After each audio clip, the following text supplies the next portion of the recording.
Good evening. देखिए Annelida में last genre हम लोग लीच या हेरोडिनेरिया डिस्कस करेंगे, ठीक है।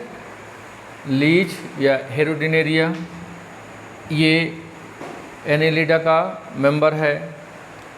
एनिलिडा में जो एनिलिडा के कैरेक्टर्स होते हैं वो सभी कैरेक्टर्स यहाँ पे हैं, कुछ कैरेक्टर्स को छोड़ करके। जैसे हम ब्लड सर्कुलेशन को देखते हैं कि एनिलिडा में क्लोज टाइप का ब्लड सर्कुलेशन होता है, लेकिन यहाँ पर क्लोज टाइप का ब्लड सर्कुलेशन नहीं पाया जाता है, ठीक है। यहाँ पर हीमोसिलोमिक चैम्बर्स या चैनल्स होते हैं, उनके माध्यम से ब्लड सर्कुलेशन होता है। तो एक तरह का यहाँ पर ओपन टाइप का ब्लड सर्कुलेशन है, ठीक। ये कुछ डिफरेंस आपको देखने को मिलेंगे। और यहाँ पर एक विशेष प्रकार की जो टिश्यू होती है बॉडी वॉल में, वो ट्राइडल टिश्यू होती है। ये कुछ अंतर आपको हेरोडिनेरिया में देखने को मिलेंगे, ठीक है। तो हम इसको पूरा डिस्कस करने चल रहे हैं। देखते हैं ये कहाँ पे पाया जाता है। एक तो ये फ्रेश वाटर एनिमल है। दूसरी बात एक्टो पैरासाइट होगा, ये एक्टो पैरासाइट होता है। एक्टो पैरासाइट के रूप में ये ब्लड सक करता है, ब्लड सक करेगा फ्रॉम वर्टिब्रेट। जो वर्टिब्रेट्स होते हैं उनके बॉडी सरफेस से ये चिपकेगा और ब्लड सकिंग का काम करेगा, ठीक है। तो इस प्रकार से यहाँ पर ये ब्लड सकर्स का कार्य करता है। सैंग्वियोरस होता है। अब हम इसके अगर स्ट्रक्चर की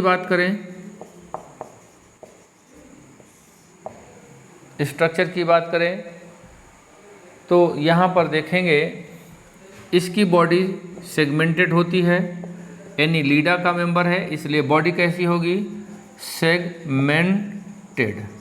बॉडी सेगमेंटेड होती है। हर जगह हमने एनिलिडा के मेंबर्स में बॉडी सेगमेंट्स देखे हैं। अब यहाँ पर देखते हैं कि कितने बॉडी सेगमेंट्स हैं। इसकी बॉडी में 33 बॉडी सेगमेंट्स पाए जाते हैं। ये बात इम्पॉर्टेंट है। कितने बॉडी सेगमेंट्स हैं? 33। अब 33 यहाँ पर सेगमेंट्स हैं। इसकी बॉडी में कितने रीजन होते हैं, कितने पार्ट्स होते हैं, इससे आपसे क्वेश्चन पूछता है। तो यहाँ पर हम इसको देखें कि इसकी बॉडी में कितने पार्ट्स हैं। लीच आपने देखा है, जिसको हिंदी में जोंक कहते हैं। आप ये जानते हैं कि यहाँ पर ये इस तरह से लीच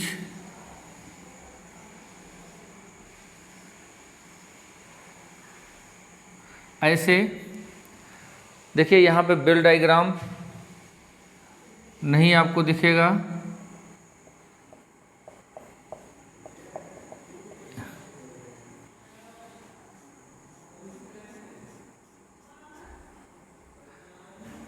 ये लीच की बॉडी है। बॉडी सेगमेंट्स आप जान रहे हैं 33। इसकी पूरी बॉडी में 33 सेगमेंट्स होते हैं। यहाँ भी देखिए, इसको हम ओरल सकर कहेंगे और यह है पोस्टीरियर सकर। दिख रहा है वीडियो? पोस्टीरियर सकर, और इसको ओरल सकर कहा जाएगा, ठीक है। अब यहाँ पर देखें, इसकी बॉडी को हम डिवाइड करते हैं। 33 सेगमेंट्स हैं। इसको हम यहाँ पर सिफाइलिक रीजन, प्रीक्लाइटेलर रीजन, क्लाइटेलर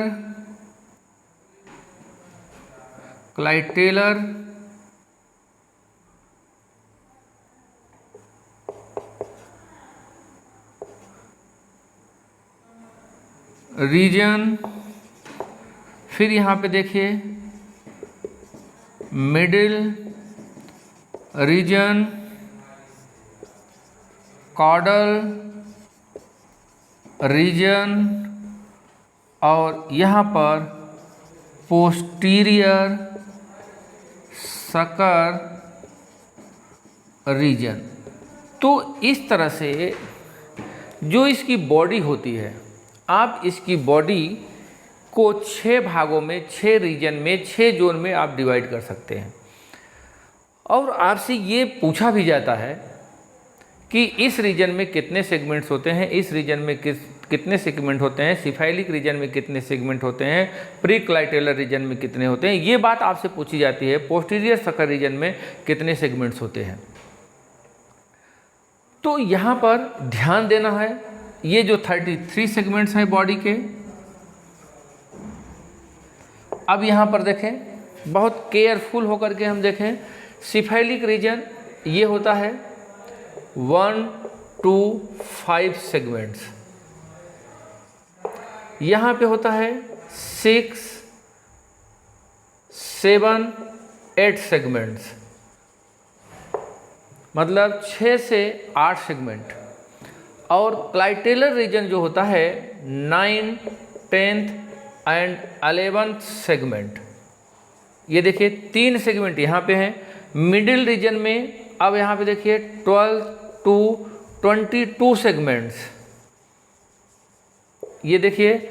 और कॉर्डल रीजन को यहाँ पर हम देखेंगे 23 to 26 सेगमेंट, और यहाँ पर पोस्टीरियर सकर रीजन में हो जाएगा 27 to 33 सेगमेंट्स, ये मिलकर के बना होता है। इस तरह से पूरा बॉडी पार्ट्स सेगमेंट्स में ये आपने डिवाइड कर लिया। तो सिफाइलिक रीजन में हम अगर देखें तो कितने सेगमेंट्स हैं, 5 सेगमेंट से मिलकर के बना हुआ है। प्री क्लाइटेलर रीजन 3 सेगमेंट से मिलकर के बना है। क्लाइटेलर रीजन जहाँ पर क्लाइटेलम होगा, क्लाइटेलम रीजन जो होता है वो भी 3 सेगमेंट से बना होता है। कौन कौन से? 9, 10, 11 सेगमेंट होते हैं। और मिडिल रीजन 12 से 22, यहाँ पर कितने सेगमेंट हो गए? 11 सेगमेंट हो गए। टोटल कितने हो जाएंगे? कितने? 11 सेगमेंट। सबसे बड़ा ज़्यादा सेगमेंट यहीं पे हैं। फिर इसके बाद कॉर्डल रीजन में हम देख रहे हैं 4 सेगमेंट हैं, 4 सेगमेंट। और इस रीजन में 27 से 33, यहाँ पे कितने हो गए? 27, 28, 29, 30, 31, 32, 33, कितने हो गए?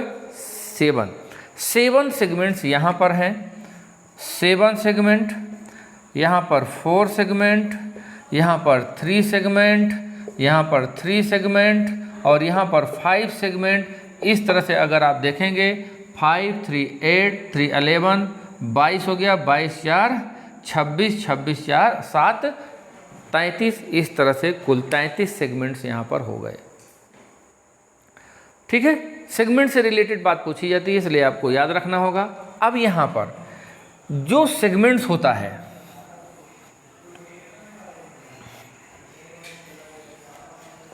यहाँ पर याद रखिएगा, सेगमेंट्स में ग्रुप पाए जाते हैं, ग्रुप्स होते हैं, और उस ग्रुप्स को हम एनुलस कहते हैं।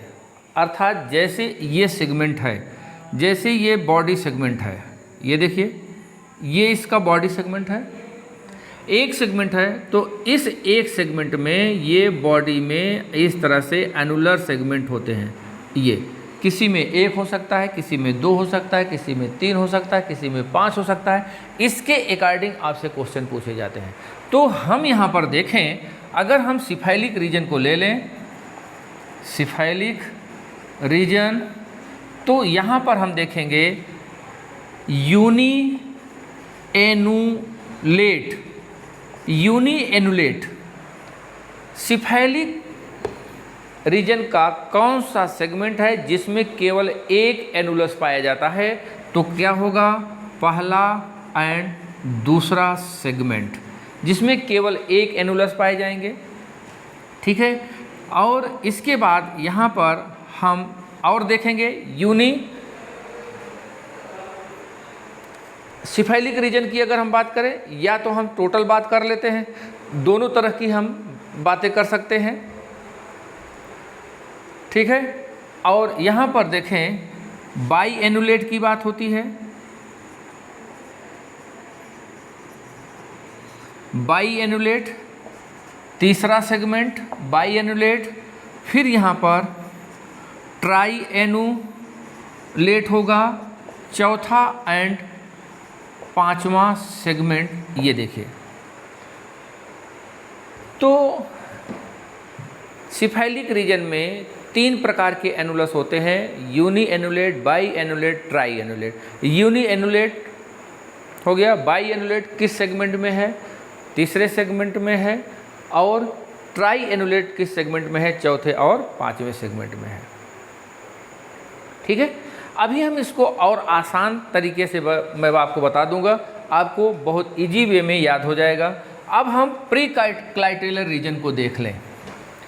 प्री क्लाइटेलर रीजन में यहाँ पे देखिए, प्री क्लाइटेलर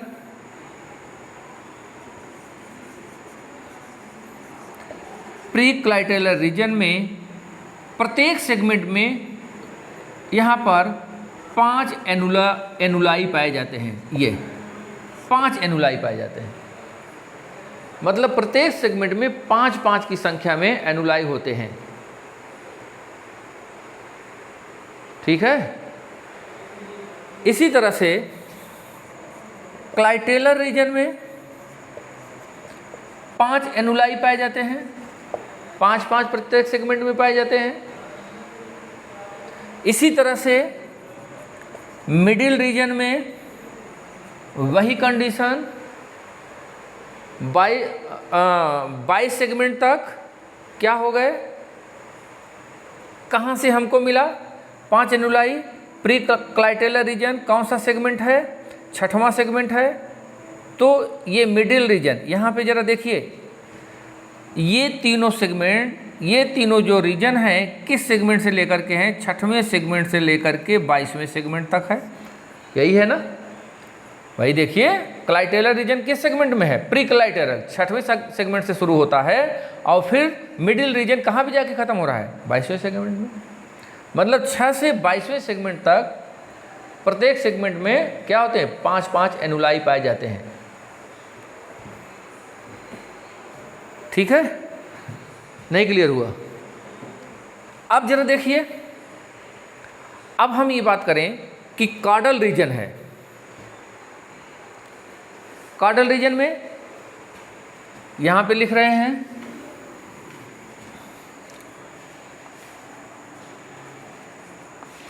कॉर्डल रीजन में 2 प्रकार के पाए जाते हैं। ये देखिए,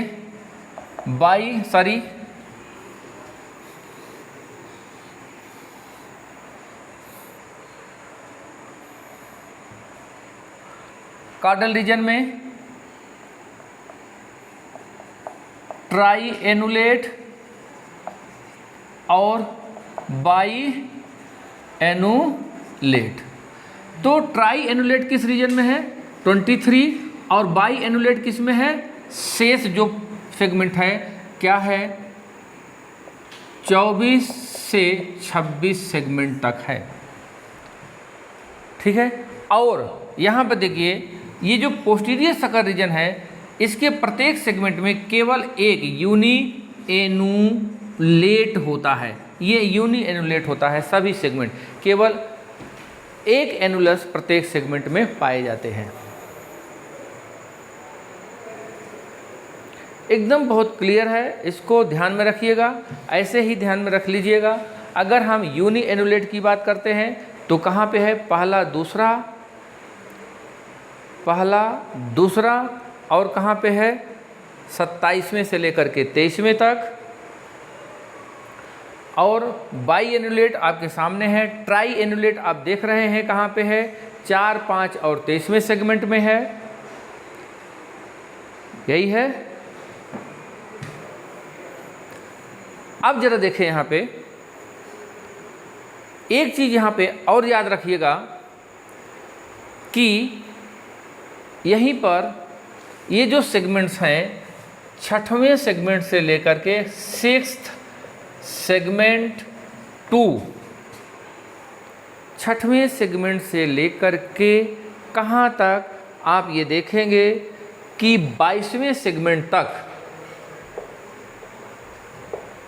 कितने सेगमेंट्स हो गए संख्या में, जरा गिनिए।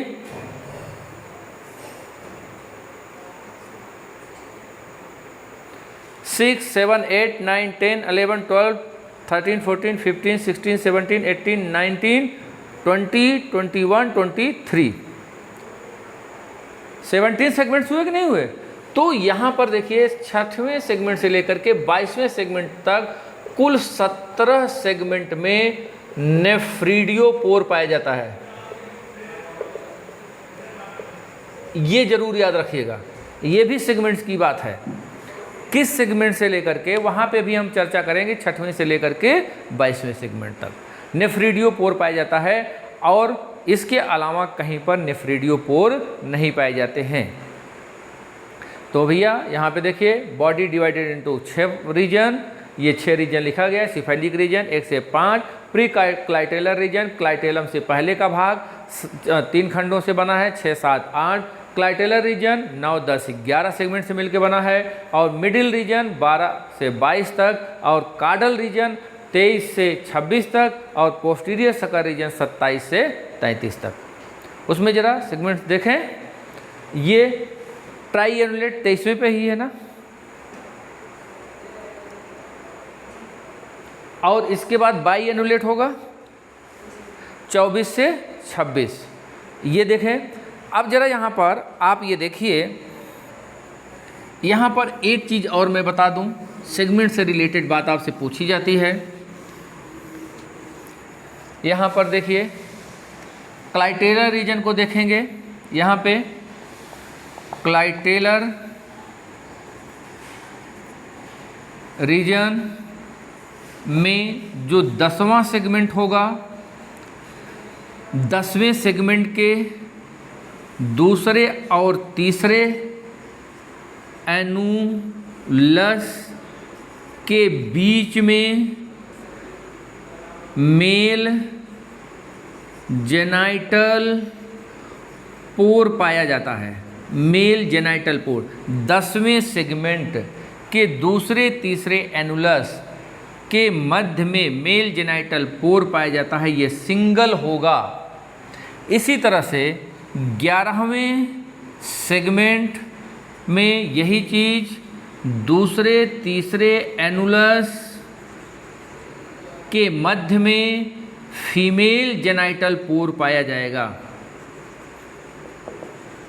फीमेल जेनाइटल पोर पाया जाता है। ये याद रखिएगा, ये बात इंपॉर्टेंट है। मेल जेनाइटल पोर 10वें सेगमेंट में, फीमेल जेनाइटल पोर 11वें सेगमेंट। कौन से एनुलस के बीच में? दूसरे और तीसरे एनुलस के बीच में। फिर यहाँ पर जो हम सिफाइलिक सेगमेंट देखते हैं, जरा देखिएगा, यहाँ पे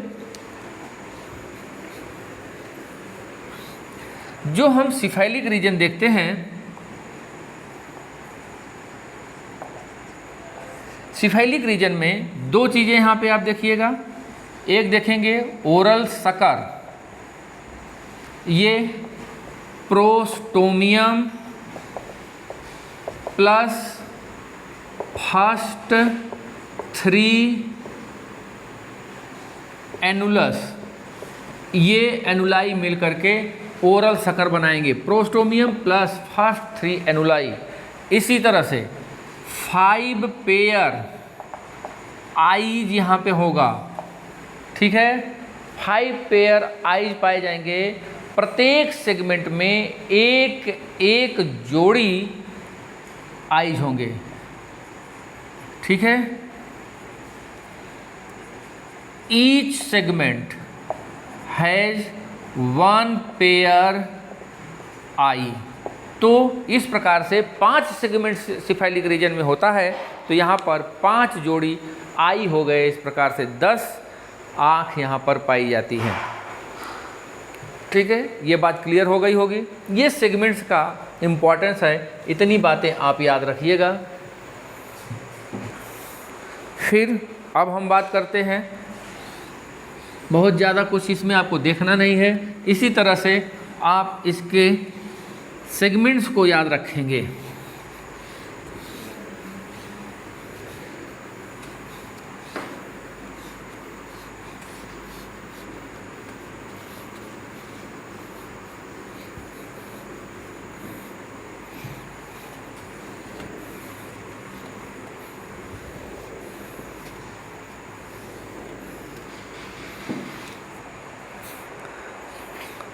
अब हम बात करें, ज़रा ध्यान दीजिएगा, बॉडी वॉल,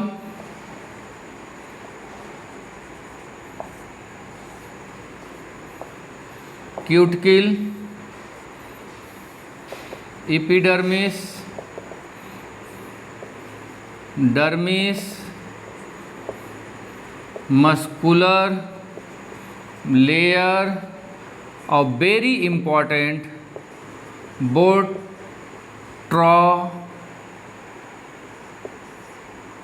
बोट्राइडल टिश्यू। बोट्राइडल टिश्यू ये बहुत ही इम्पॉर्टेंट है। ये बॉडी वॉल में 5 लेयर पाई जाती है। क्यूटिकल सबसे बाहर, उसके नीचे एपिडर्मिस, उसके नीचे डर्मिस, फिर मस्कुलर लेयर सबसे नीचे, बोट्राइडल टिश्यू, ये यहाँ का विशेष कैरेक्टर है, याद रखिएगा। एपिडर्मिस रीजन में ये ग्लैंडुलर होती है, ग्लैंड्स पाई जाती हैं यहाँ पे। कौन कौन सी ग्लैंड्स हैं, जैसे आप देखेंगे स्लाइम ग्लैंड्स, बहुत इस पर जोर देने की ज़रूरत नहीं रहेगी बहुत। और यहाँ पे स्लाइम ग्लैंड्स हो गया, और क्लाइटेलर ग्लैंड्स, सकर ग्लैंड्स, ये इस प्रकार से यहाँ प्रोस्टोमियल ग्लैंड,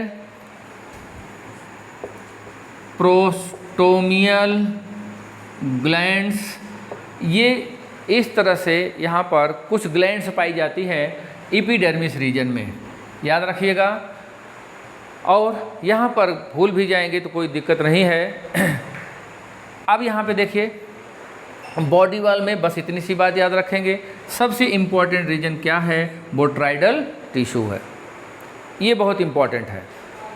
एपिडर्मिस में ही ग्लैंड्स पाई जाती है। एपिडर्मिस कैसी होती है, ग्लैंडुलर होती है, ठीक है। अब आगे हम देखें, बहुत शॉर्ट में इसको आप याद कर लेंगे। जो ज़रूरत की चीज़ है अब केवल वही पढ़ने की ज़रूरत है, बहुत ज़्यादा आपको डीप में जाने की ज़रूरत नहीं होगी। यहाँ पर देखें, जैसे हम लोकोमोशन की बात करें, लोकोमोशन बाई लूपिंग, जो ओरल सकर और पोस्टीरियर सकर होते हैं उसी के माध्यम से ये लूपिंग करेंगे। और स्विमिंग, पानी में होंगे तो स्विमिंग भी करेंगे ये। फिर इसके बाद ज़रा देखें, लोकोमोशन के बाद डाइजेस्टिव सिस्टम, एक एक सिस्टम को हम लोग देख लेते हैं और उस सिस्टम में कौन कौन सी चीज़ें इम्पॉर्टेंट है वही बात हम लोग पकड़ करके रखेंगे, बाकी किसी चीज़ को हमें नहीं देखना है, ठीक है। अब डाइजेस्टिव सिस्टम के अंतर्गत कौन कौन से भाग आते हैं ये देखना है। हम सब जानते हैं, तो यहाँ पे एलिमेंट्री कैनाल है। इस एलिमेंट्री कैनाल के अंतर्गत क्या आएगा, माउथ, आपको पता है ओरल सकर रीजन में पाया जाएगा। दूसरा क्या होगा, बक्कल कैविटी होगी, दूसरा बक्कल कैविटी। तीसरी बात फायरिंग्स, चौथी बात फाइगस। पांचवी बात, क्राप या डाइवर्टिकुलम, वेरी इंपॉर्टेंट, इस बात को आपको याद रखना होगा। फिर छठवीं बात, यहाँ पर क्राप, डाइवर्टिकुलम, इंटेस्टाइन हो गया। ठीक है, स्टमक, स्टमक के बाद इंटेस्टाइन, स्टमक एंड सातवां हो गया इंटेस्टाइन। ये इस तरह से देखिए। वाई शेप्ड जा कहाँ पे पाया जा रहा है? बक्कल कैविटी में। यहाँ पर सबसे इम्पॉर्टेंट बात एक ये है कि इसमें 3 जबड़े पाए जाते हैं, जो कि जैसे सपोज करिए कि एक की पोजीशन ये हो गई, दूसरे की पोजीशन ये हो गई और तीसरे की पोजीशन ये हो गई। 2 लेटरल साइड में, एक मिड रीजन में। अगर इनको हम देखें तो इसकी ये शेप बन रहा है, ये वाई शेप्ड 3 जॉ पाए जाएंगे। कहाँ पर? बक्कल कैविटी में।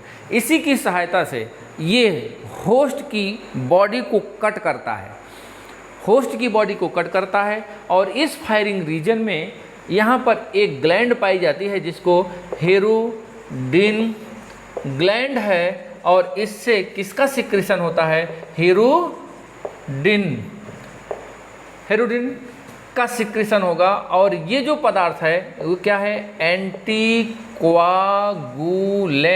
ये एंटीकोआगुलेंट है, अर्थात जब होस्ट की बॉडी को या त्वचा को वो कट करेगा तो ये हेरोडिन मटेरियल उस जगह पर रिलीज करता है, जिससे कि ब्लड क्लॉट ना होने पाए। लिक्विड फॉर्म में ब्लड को वो सक करता रहता है, लिक्विड फॉर्म में ब्लड को सक करता रहेगा। ये बात यहाँ पर याद रखिएगा। फिर तीसरी बात, यहाँ पर क्राप या डाइवर्टिकुलम है, इसमें भोजन एकत्रित करता रहता है।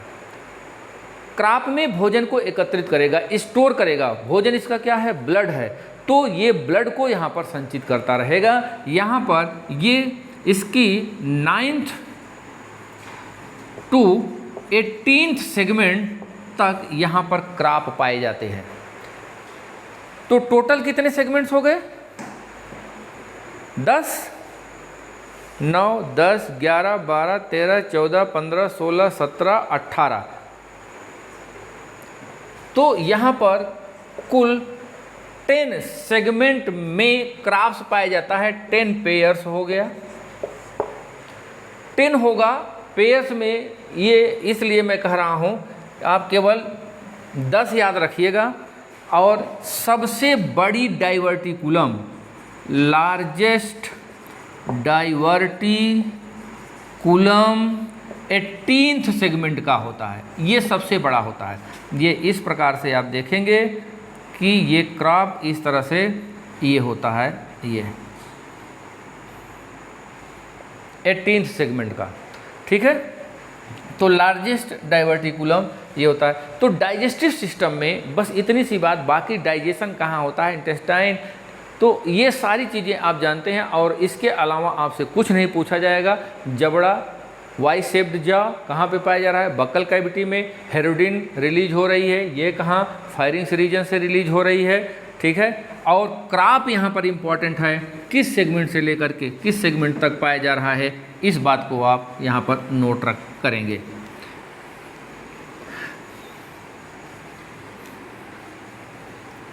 अब जरा देखिए,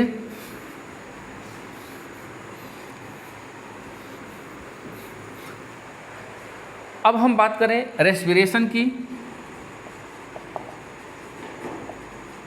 तो यहाँ पे क्या होगा? बाई स्किन या बॉडी सरफेस, ये हो गया, बात ख़त्म हो गई। अब हम एक्सक्रेशन की बात करेंगे, एक्सक्रेटरी सिस्टम की बात करेंगे। एक्सक्रेशन किससे होगा? बाई नेफ्रीडिया के द्वारा होगा। और ये नेफ्रीडिया कहाँ से कहाँ तक पाए जाएंगे? नेफ्रीडिया कुल 17 पेयर्स नेफ्रीडिया होंगे, फ्रॉम कहाँ? 6 to 22 सेगमेंट्स। ये देखिए, कुल 17 जोड़ी यहाँ पर नेफ्रीडिया पाए जाएंगे और 6वें से लेकर के 22वें सेगमेंट तक पाए जाएंगे। इस बात को याद रखिएगा। और इस 17 जोड़ी सेगमेंट्स को हम 2 भागों में डिवाइड कर सकते हैं। ये प्री टेस्टिकुलर एंड टेस्टिकुलर, यहाँ पर हो जाएगा 6 से 11 सेगमेंट और 12वें से लेकर के 22वें सेगमेंट तक। सही है। यहाँ पे देखिए जो प्री टेस्टिकुलर है 6वें से 11वें सेगमेंट, अर्थात जहाँ पर नेफ्रीडिया टेस्टिस से अटैच नहीं है उसको हम प्री टेस्टिकुलर कहते हैं। और इस सेगमेंट में नेफ्रीडिया टेस्टिस के साथ अटैच्ड है, इसलिए इसको हम टेस्टिकुलर कहते हैं, जो कि 12वें से 22वें सेगमेंट तक होगा। और इसकी संख्या कितनी हो गई?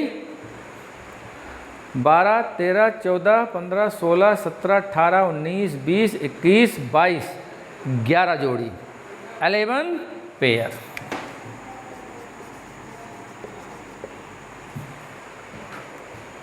क्लियर हो गया? बस यहाँ पर इतनी सी बात है, ये बातें आपको याद रखना होगा। और फिर यहाँ पर एक्सक्रीटरी मटेरियल अमोनिया है, ये एक्वेटिक है, अमोनिया हो गया।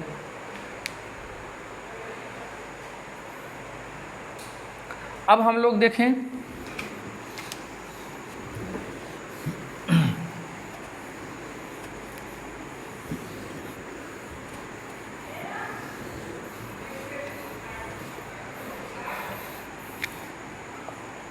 सर्कुलेटरी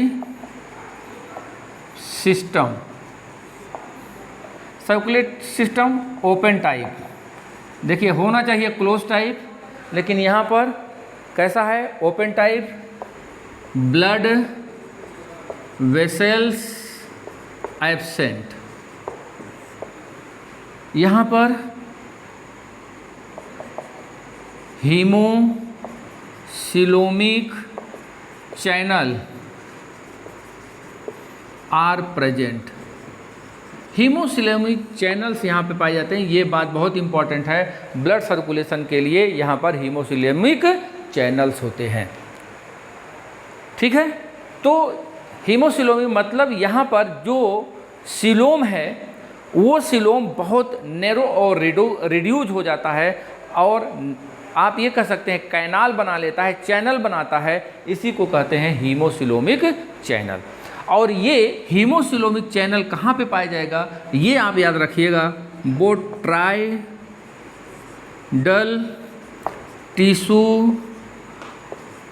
एंड एलिमेंट्री कैनाल के मध्य हीमोसिलोमिक चैनल बोट्राइडल टिश्यू और एलिमेंट्री कैनाल के बीच पाया जाता है। और इस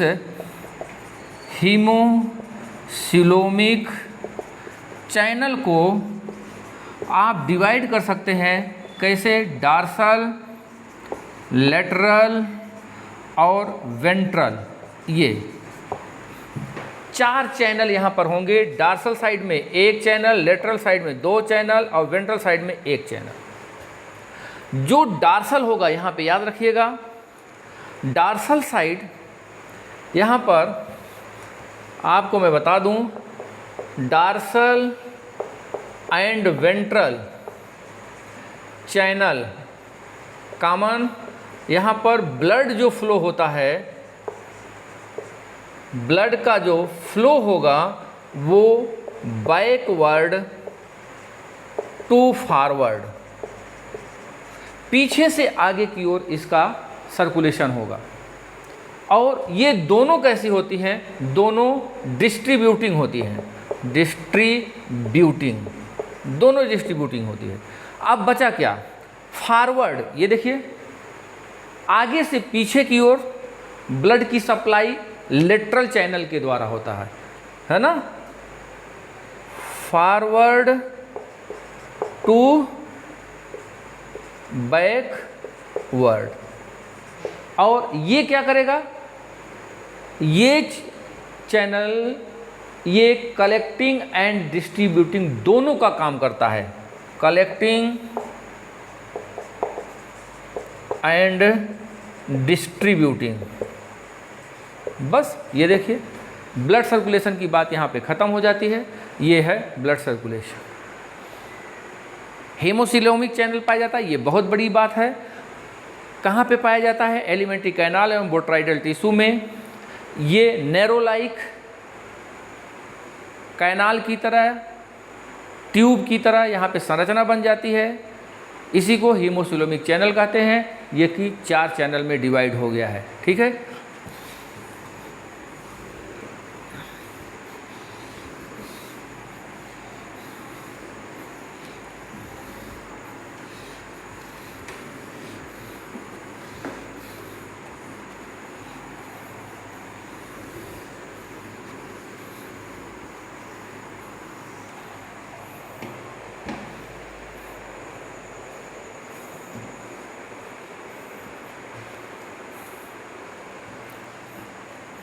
अब आप देखें रिप्रोडक्शन ये कैसा होता है? हर्माफ्रोडाइट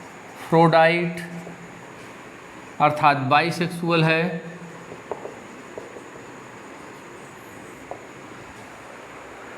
ठीक है, मेल सेक्स ऑर्गन के रूप में जरा देखिए, के रूप में टेस्टिस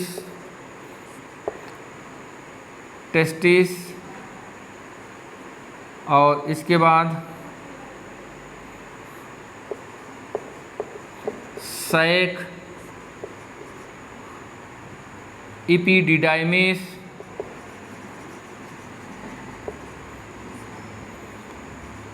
वास डिफरेंशिया,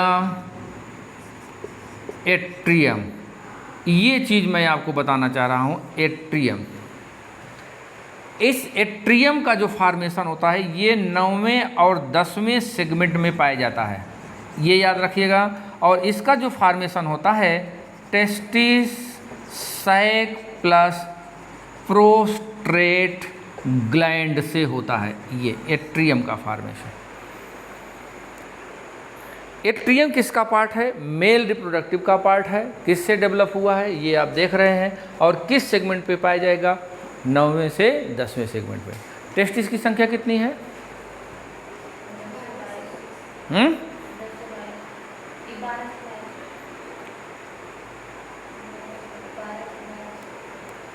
किस सेगमेंट में है?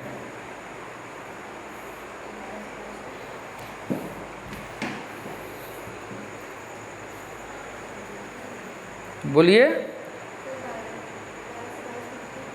12 में से भाई आप देखिए, नेफ्रेडियोपोर है, नेफ्रीडिया है। नेफ्रीडिया कहाँ से कहाँ पे है? आप इसी से देख सकते हैं कि जो नेफ्रीडिया है 2 भागों में डिवाइड किया गया है। कौन कौन से भाग में? टेस्टिकुलर। टेस्टिकुलर कहाँ से कहाँ तक है? 6 से 11 और 12 से 22 क्या है भाई? प्री टेस्टिकुलर 6 से 11 है और टेस्टिकुलर कहाँ है? अब वही 12 से 22 हो जाएगा। इसका मतलब कि यहाँ पर जो टेस्टिस होगा किस खंड से होगा? 22 सेगमेंट। और प्रत्येक सेगमेंट में ये जो टेस्टिस है वो क्या होगा? जो नेफ्रीडिया है उस नेफ्रीडिया से अटैच्ड होगा। ठीक है, अब यहाँ पे देखिए फीमेल, और कुछ इसमें इम्पॉर्टेंट नहीं है, बस इतनी सी बात। फीमेल सेक्स ऑर्गन की अगर हम बात करें, फीमेल सेक्स ऑर्गन की अगर हम बात करते हैं तो यहाँ पर 1 पेयर ओवरी है, बस ओविडक्ट है। और यहाँ पर फीमेल जेनाइटल पोर है जो कि 11वें सेगमेंट में है, ये आप जानते हैं। ठीक है, बस इतनी सी बात है रिप्रोडक्टिव ऑर्गन में, और आपको कुछ जानना नहीं है इसमें। अब हम फर्टिलाइजेशन की बात करें। फर्टिलाइजेशन कहाँ पे होता है? इंटरनल। कहाँ पर? इन वेजाइना। यहाँ पर कहाँ होगा, वेजाइना फर्टिलाइजेशन होगा। लेकिन एम्ब्रियोनिक डेवलपमेंट कहाँ पे होगा, इन कोकून। कोकून कहाँ पे बनेगा, किस खंड में बनेगा, 9, 10, 11वां सेगमेंट ये मिल करके क्या करेगा, कोकून का फॉर्मेशन करेगा। क्यों, क्योंकि वहाँ पे क्या है, क्लाइटेलम पाया जाता है और फिर इसका जो डेवलपमेंट होता है डायरेक्ट होता है, कोई लार्वा यहाँ पर नहीं पाया जाता है। इस प्रकार से ये लीच के बॉडी के बारे में, इसके सभी सिस्टम के बारे में यहाँ पर बात ख़त्म होती है। अब एनीलिडा की बात यहाँ ख़त्म है और आर्थ्रोपोडा में एक एनिमल हम लोगों को पैलियोमान या प्राण पढ़ना है, उसको देखेंगे।